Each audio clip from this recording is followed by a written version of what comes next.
So what's going on, everyone, and welcome to the channel. I'm just sitting here talking to my good buddy Al, and we're talking about really what jerks we all are when it comes to our vehicles. When it comes to maintaining them and taking good care of them, we really do neglect them. I think that if there was a law against neglecting the vehicles, I think we would all be guilty, pretty much all of us. And don't get me wrong, I am lumping myself into this category. I'm not above this. Case in point, I will tell you this. The other day I went out to my Ford 500, which is my daily driver, and I was going to go pick up my son from daycare.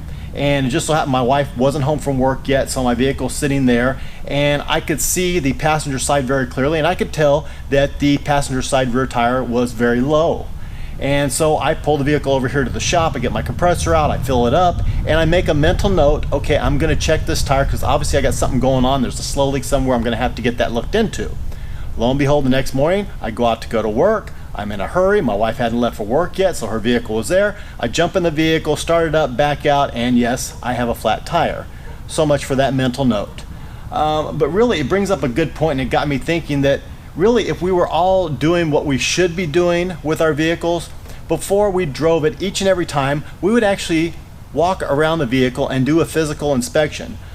We would check obviously tire pressure, we would check for any physical damage to the vehicle. As a matter of fact, when I was having the tire fixed the other day over at Discount Tire, I did notice there was a little bit of damage to the passenger side rear door, which I assume someone must have opened their door into me somewhere in a parking lot somewhere at some point in time, but who knows when, who knows where. But if I were walking around the vehicle every time that I drove it, I would know that, and I would be able to identify where I was at and what might have happened. We would also be checking like lights and signals and making sure everything works properly. We would be checking under the hood. We would be looking at the belts, the hoses. We would be checking all our fluid levels, making sure that they're all good and look good and at the proper level.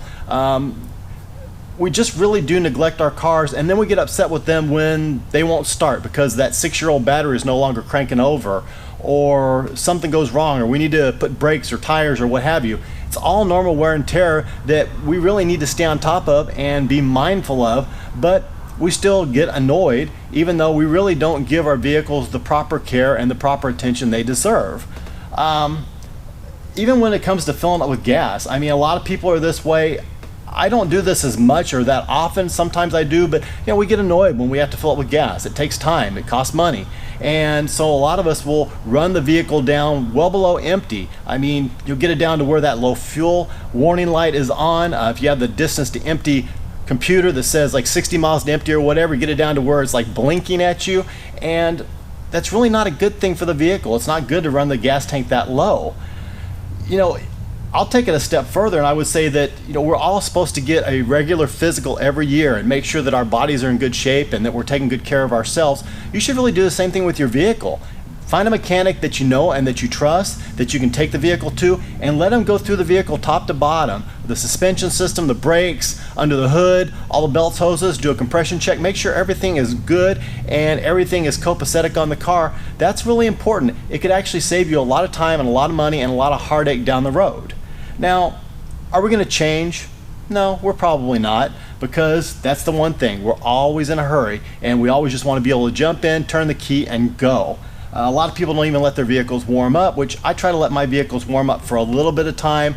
Certainly the newer vehicles that are computer controlled, maybe a minute or two at the most. Some of these older vehicles right here, I'll obviously let them run a little bit longer and warm up a little bit longer, but it's good to get all the fluids moving around the vehicle before you put under a load and take off with it. Changing the oil is another thing. A lot of people will go well past the regular service interval for changing the oil.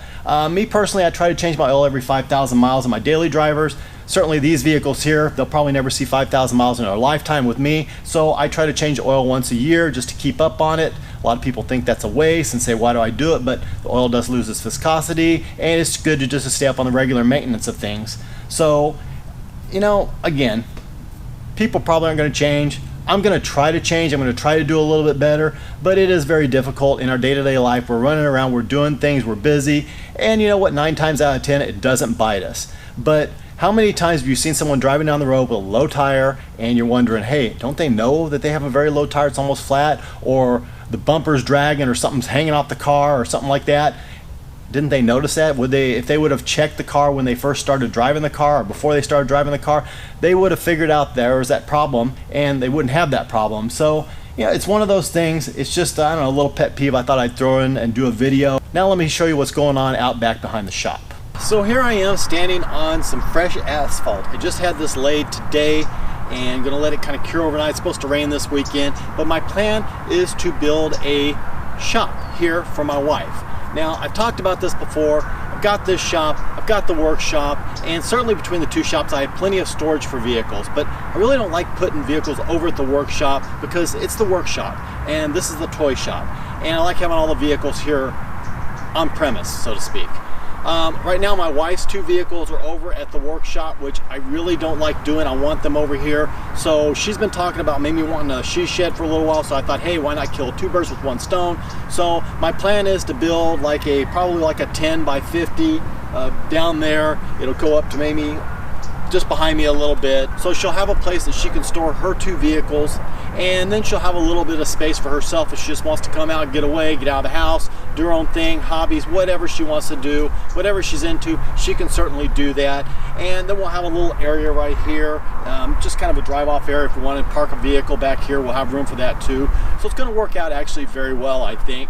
I'm still getting bids on what I want to do as far as a shop for her, so I would imagine still it's going to be after the first year before that gets in. Then I want to put electrical in for her, so she is all set up, but it is coming along. I was very pleased. They did this in like 2 days, laid it all out, got it all set up, and I'm very pleased with it so far. So that's the news. It is news right now.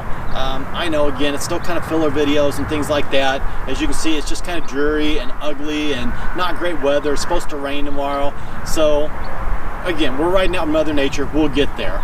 So, gonna end the video. As always, don't forget to like, share, and subscribe. P.O. Box Instagram and my Venmo is in the description below. Guys, God bless, take care. Thanks for listening.